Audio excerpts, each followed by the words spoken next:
Granit Xhaka is being tipped to stay at Sunderland until the end of the season despite January transfer interest. That is according to ex-Everton and Aston Villa chief executive Keith Wyness, speaking exclusively to Football Insider, who believes Sunderland will do everything in their power to keep Xhaka at the club.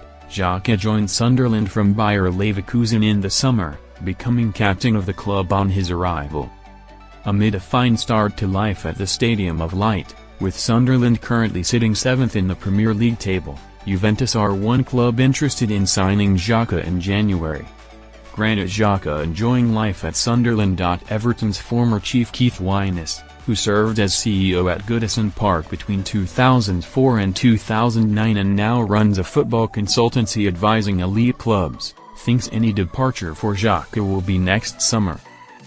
Speaking on the new edition of Football Insider's Inside Track podcast, Wyness doesn't believe Sunderland will hand Xhaka an improved contract in the future to keep him on their side. He told Football Insider's Inside Track podcast, "Yeah, again, I think, look, Sunderland are happy with the way they've started the season. They all know how influential Xhaka has been, and he really has been, and it seems like he's really enjoying this part of it. Although there's interest, I think, again, if there was to be anything at all, it would be in the summer.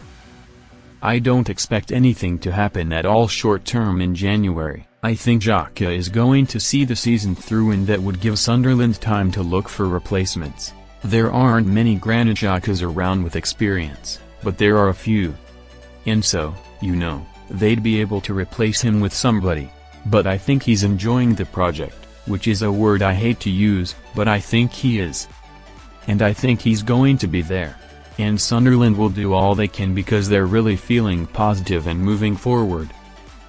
And they can see a future with this just now. But he's a crucial part of that squad and they know it. And so I think they will push the boat out should they have to, but I don't think it's necessarily a contract renewal. I think they'll just do all they can to keep any advice away." And again, it does smack a little bit to me of an agent placing a story in the media right now. But, it's not the first time we've discussed that before. Sunderland manager Regis Lebris wants to sign Matteo Guendouzi in the January transfer window to add to his midfield options. The former Arsenal midfielder has worked under Lebris before, in what could be a factor in Guendouzi choosing his next club. Guendouzi currently plays for Serie A club Lazio, and the Italian side have financial problems which could prompt a sale.